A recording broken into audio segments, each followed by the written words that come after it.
लेकिन एक मांझी ने कितनों का गेम बिगाड़ा। मैं मांझी के आने के बाद चिराग तो डाउन हुए, मुकेश सहनी के पास खोने के लिए भी कुछ नहीं है, पानी के लिए बहुत कुछ है। जब से जीतन राम मांझी गए हैं तो अब दाव लग रहा है मुकेश सहनी पर। मुकेश सहनी ना तो महागठबंधन में है और ना ही एनडीए में।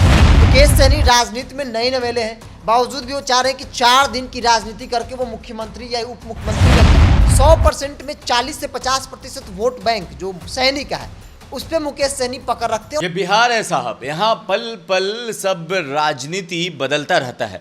हम ऐसा क्यों कह रहे हैं? देखिए, आज से एक हफ्ते पीछे जाइएगा तो आपको लगेगा कि सब स्मूथ चल रहा था, भाजपा के साथ ये लोग थे और महागठबंधन के साथ ये लोग, मगर एक का करवट मानना पूरे बिहार की राजनीति में उथल पुथल लेकर आ गया है। जब से जीतन राम मांझी गए हैं तो अब दाव लग रहा है मुकेश सहनी पर, क्योंकि जैसे जीतन राम मांझी पर नीतीश कुमार जी ने सामने से कहा कि हमने कहा आइए पार्टी मर्ज कर लीजिए, तो जीतन राम मांझी कह रहे थे क्यों मर्ज करे भाई, वैसे ही मुकेश सहनी को भाजपा कह रही है आइए पार्टी मर्ज कीजिए, हम 2-3 लोगों को आपके चुनाव लड़वा देंगे, नहीं तो एक सेट लीजिए। और इसमें दोनों में जीतन राम मांझी ना कंफर्टेबल थे, ना मुकेश सहनी भाजपा के साथ कंफर्टेबल हैं।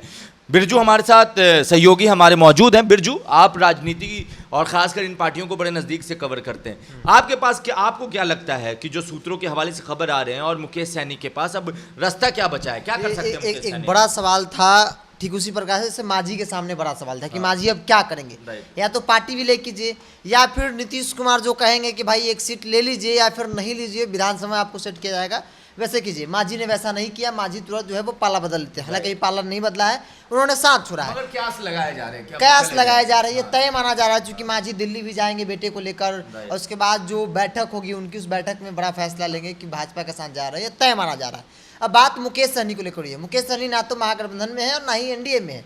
मुकेश सहनी को जब सुरक्षा मिली थी तब चर्चा जोरों पर थी कि मुकेश सहनी अब भाजपा के जो है वो दोस्त बनने जा रहे हैं, क्योंकि सुरक्षा बंगला भी छोड़ दिया। सुरक्षा मिलने का मतलब ही यहाँ यही होता है कि भाई आप जा रहे हैं तभी आपको सुरक्षा मिल रहा है।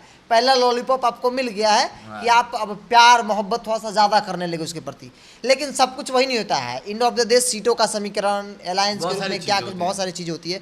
अब मुकेश सहनी के सामने सबसे बड़ा सवाल है कि मुकेश सहनी क्या करेंगे। महागठबंधन में जाएंगे, तेजस्वी यादव से बात करेंगे, या फिर भाजपा जो कर रही है उस पर एग्री होंगे। क्योंकि भारतीय जनता पार्टी ने जो दिल्ली में बैठक हुई कोर कमेटी बिहार के नेताओं के साथ, उसमें तय हो गया कि 30 सीटों पर भाजपा चुनाव लड़ेगी, 10 सीटों में सहयोगी दलों को सेट करना है। मांझी जी तब तक भाजपा के साथ नहीं थे, अभी भी नहीं है, लेकिन आगे भाजपा के साथ तो हो जाएंगे। लेकिन एक मांझी ने कितनों का गेम बिगाड़ा। मैं मांझी के आने के बाद चिराग तो डाउन हुए ही, हो जाएंगे, जब मांझी जाएंगे तो मुकेश सहनी का भी समीकरण बिगड़ गया, क्योंकि उन्हीं 10 सीटों में इन नेताओं को सेट करना है। अब भाजपा ने मुकेश सहनी के सामने शर्त रख दिया है कि भाई या तो अपनी पार्टी को विलय कीजिए या फिर आपको एक लोकसभा की सीट, किसी भी सीट पर, वो भी आपके डिमांड्स पे नहीं, आपकी चॉइस पे नहीं, जो सीट हम देंगे उस पर आपको चुनाव लड़ना है। मगर बिरजू, ये बात है ना कि जैसे जीतन राम मांझी के पास ऑप्शन था, वहां से निकल लिए, अब ये भी तो कयास लगाए जा रहे हैं, सूत्रों के हवाले से खबर आ रही है कि राजद में जाएंगे, महागठबंधन में जाएंगे। अब तो महागठबंधन के में जाने का कितना ऑप्शन है और किस शर्त पे जा सकते हैं? क्या देखिए, महागठबंधन में वो जा सकते हैं, इसमें नो डाउट। राजनीति में कुछ भी हो सकता है। कौन खंजर मारा कल, कौन किसने क्या किया, गाली दिया, किसी ने बाहर कर दिया, बेइज्जत कर दिया, मैटर नहीं करता राजनीति में। नीतीश कुमार तेजस्वी अध्यक्षों को गाली देते थे, राजनीति में जो शब्द है, और आज की तारीख में दोनों बहुत प्यार मोहब्बत से सरकार चला रहे हैं, तो वो परिस्थिति राजनीति में कभी भी कुछ भी बन सकती है। अब बात रही कि क्या मुकेश सहनी महागठबंधन तेजस्वी यादव के सामने जाएंगे, जा सकते हैं। सिंपल सा सोच है कि भाई कोई भी किसी के साथ राजनीति में जा सकता है, लेकिन आप मजबूत कारण देखेंगे तो आखिर क्यों भाजपा हो या फिर महागठबंधन की पार्टी या तेजस्वी यादव की आरजेडी हो या फिर नीतीश कुमार की जेडी हो, मुकेश सहनी को लेने से क्यों डर रही है, एक बड़ा सवाल है। आपको याद होगा कि महागठबंधन की जब 20 का चुनाव हो रहा था तो उस वक्त मुकेश सहनी महागठबंधन में तेजस्वी यादव के साथ थे, लेकिन उस वक्त बात नहीं बनती अंतिम दौर में। क्यों नहीं बनती है? क्योंकि मुकेश सहनी की महत्वाकांक्षा इतनी बड़ी होती है।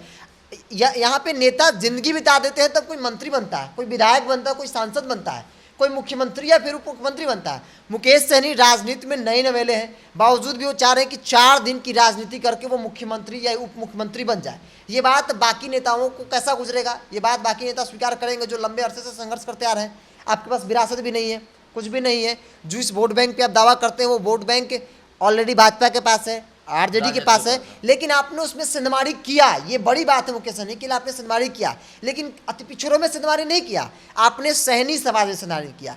हर विधानसभा में 2-4-5 हज़ार सहनियों का वोट है, बहुत सारे विधानसभा है जहाँ पर अच्छी खासी सहनी का वोट है, लेकिन उस वोट से आप ना तो मिनिस्टर बन सकते हैं, उस वोट से ना ही आप डेप्यूटी सीएम बन सकते हैं। तो ये बात तमाम दलों को लग रहा है कि भाई अगर इस व्यक्ति को हम सटाते हैं तो महत्वाकांक्षा इतनी बड़ी है कि आकर आज हम चुनाव भी लगा दे तो कल कब भाग जाएगा कोई गारंटी नहीं। तेजस्वी आपको याद होगा हमजा हाँ। कि जब एनडीए में मुकेश सहनी गए थे तो इनको ज्यादा सीटें दी गई थी, 11 सीटें दी गई थी, चुनाव भी जीते, लेकिन फिर क्या हुआ, फिर ये अपनी ताकत दिखाने लगे, भाजपा को लगा कि ये भाई ये तो हम ही इतना सीट दिए, जो सम्मान दिए, और हम ही को ताकत अपनी मतलब कि दिखा नहीं कि भाई हम हैं, मेरा पकड़िए। तो यही कारण है, होने के लिए कुछ भी हो सकता है, लेकिन सबसे बड़ा बैरियर यही है कि इनकी महत्वाकांक्षा इतनी बड़ी है जिसे ना तो महागठबंधन पूरा करेगी किसी भी हाल में, ना ही भारतीय जनता पार्टी पूरा कर सकती है। एक ही शर्त पे पूरा करेगी, भारतीय जनता पार्टी कहेगी कि भैया मर्ज कर दीजिए आपके 1-2 लोगों को, और आप जिसे कहेंगे उसको टिकट चुनाव लड़ा दिया जाएगा, लेकिन सिंबल भारतीय जनता पार्टी का होगा।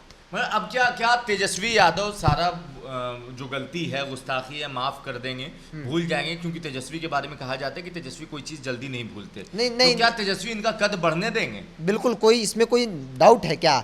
अगर कोई भी राजनीतिक दल कल होकर किसके साथ क्या रिश्ते थे, चाहे मुकेश सहनी तेजस्वी यादव का जो भी रहा हो, नीतीश कुमार और तेजस्वी यादव के बीच जो खटास थी, विधानसभा में एक दूसरे के प्रति जो आक्रामक रूप दिखता था, उससे ज़्यादा है क्या? उससे कम ही होगा, उससे कम होगा। जब नीतीश कुमार तेजस्वी यादव एक हो सकते हैं तो मुकेश सहनी के लिए कौन सी बड़ी बात है? तेजस्वी यादव के पास जाएंगे, बोलेंगे कि भाई हमको भी रख लीजिए, आसानी से रख लेंगे। इसका कारण एक भी है कि जीतन मांझी अब नहीं है, तो एक स्पेस जो है जीतन मांझी जगह बना है, तो हो सकता है कि भाई सहनी वोट में सिंधमारी करने के लिए, जो ऑलरेडी भाजपा के पास है 100% में से 30-40% मुकेश सहनी भी यूथ में पकड़ है मुकेश सहनी का। क्योंकि हाल के उपचुनाव को आप देख लीजिए तो मुकेश सहनी जहां जहां भी चुनाव लड़े, इन्होंने अपनी उपस्थिति को मजबूती से दर्ज कराया और ये बात मैसेज दिया कि भाई हम भी सहनी में स्थान रखते हैं और मजबूती से रखते हैं। 100% में 40 से 50% वोट बैंक जो सहनी का है उस पर मुकेश सहनी पकड़ रखते हैं, और ये सच्चाई है। और इसी के बदौलत अगर कोई उनको 1-2 सीट अगर ऑफर भी करती है, देती भी है, तो ये सहनी समाज और सहनी में यूथ में जो पकड़ है वही एक बड़ा मतलब कि आधार होगा। तो देखिए एक ऑप्शन है, मगर क्या ऐसा हो सकता है कि दोनों से बात ना बने, उसके बाद क्या रास्ता दिखाई दे रहा है? ये बहुत, चूंकि मुकेश सहनी के पास खोने के लिए भी कुछ नहीं है, पाने के लिए बहुत कुछ है, तो मुकेश सहनी यही चाहेंगे कि भाई अपनी पार्टी को बचाना है, क्योंकि किसी भी पार्टी को बनाने में एक बहुत सारा सब कुछ लगता है, पैसा से लेकर समय बहुत कुछ लगता है, समर्पण सब कुछ, क्या कहा जाए, हर चीज़ लगता है। तो मुकेश सहनी भी चाहेंगे कि भाई अपनी पार्टी को भी बचाना है, कम सीटों पर कॉम्प्रोमाइज़ भी नहीं करेंगे। तो अब यही होगा ऑप्शन कि भाई जो थर्ड फ्रंट बनाने की कोशिश हर चुनाव में होती है, तो थर्ड फ्रंट के सहारे हम लोग चुनावी मैदान में जाएंगे। ठीक है, चुनाव नहीं जीतेंगे, लेकिन चुनाव तो हरा सकते हैं। कई बार मुकेश सहनी की पहचान चुनाव जीतने से नहीं थी, चुनाव हराने से थी।